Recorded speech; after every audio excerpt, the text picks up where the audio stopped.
Egunon, kaixo guztioi eta gaur gure bigarren podcastean gagoz. Gaur, benetako kasu bat ekarriko dizuet. Oso larria, askotan galdera asko uzten dituena. Prest zaudete? Zertaz ari gara? Nebadatani buruz hitz egingo dugu gaur.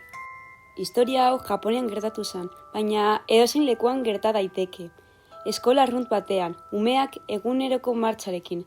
Klaseak, lagunak, jolasa, bare txikiak, eta giro horretan bi neska zeuden beti elkarrekin. Bat, 12 urtekoa eta bestekoa 11. Lagunak ziren, batzuetan adin horretan gertatzen diren eztabaidatxoekin, baina lagun minak bezala. Entzuleok, pentsa zuen lagun minekin daukazuen konfiantza. Batzuetan eztabaidak dagoz, baina zeozer ere ez, ezta? Baina batzuetan dena segundu baten aldatu daiteke. Egun batean, eskolan, atsenaldian, 11 urteko neskak gero Nebadatan izenez ezagun egingo zenak, bere laguna gela batera eramatea proposatu zion. Zerbait erakutsi nahi ziola esan omen zion. Eta hara non, biak bakarrik geratu ziren. Hasieran ezer kezkagarrik ez. Lagunen arteko unezume bat besterik ez, baina segundu gutxien barruan tragedia gertatu zen. Neskak bisturi antzeko tresna bat atera zuen, eta 11 urteko laguna lepoan zauritzen hasi zen. Ez ziren borroka oihu handiak izan, ez da zaratan dirik ere.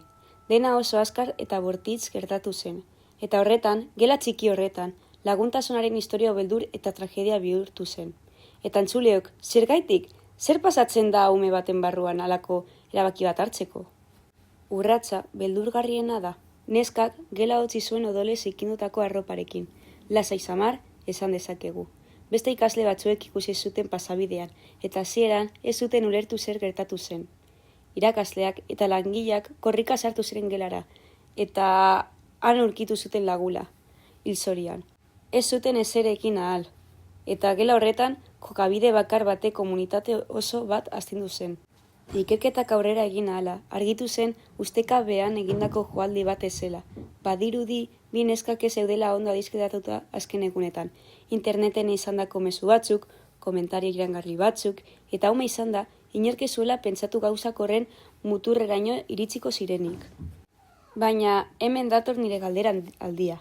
Egin alda bullying digital bat izan zela arrazoi nagusia? Batzuek baietz diote. Beste iturri batzuek esan dute neskak jada portaera arraroak erakusten zituela. Bakartasuna, agresibitate txikiak, fikzio bortitzarekiko obsesioak, baina ez ere ez du justifikatzen egindakoa. Eta hala ere, ulertu nahi dugu, zer hautsi zen. Krimen honek fenomeno mediatiko bat izan zen mundu osoan zehar. Krimena ezagutzera eman zenean, neskaren benetako izena ezin zen publikatu. Japonian adigabeen legeek babesten baitute. Hala ere, irudiak ihes egiten zuten, bere sudaderan agertzen zen hitza, Nebada, eta bi txikiak bezala, tan, familiako sufijoa, interneteko erabiltzaileek lotu zuten, eta hortik sortu zuten Nebadatan ez izena.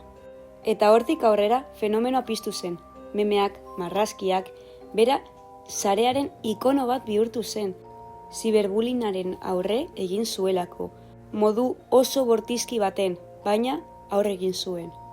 Neskak ez zuen helduen epaiketarik izan, adingabea zelako. Indarkeria larria zela argi zegoenez, tratamendu bereziko erakunde batera bidali zuten. Kontrola, psikoterapia, heziketa urte askotan.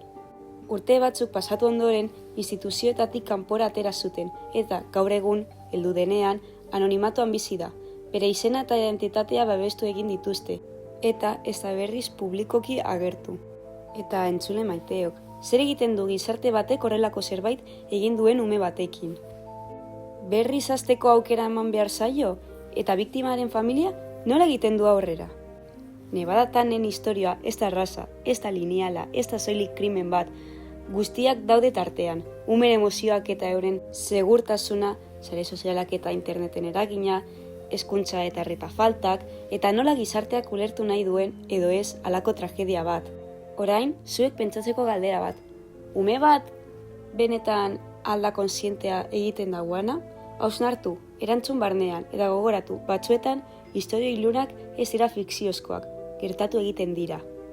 Eta bere benetazko izena, Natsumi Tsuji izan zen. Azkenean bere izena aurkitu zuten. Eskerrik asko entzuteagaitik eta espero dut hurrengo podcastean zu ikustea. Eskerrik asko.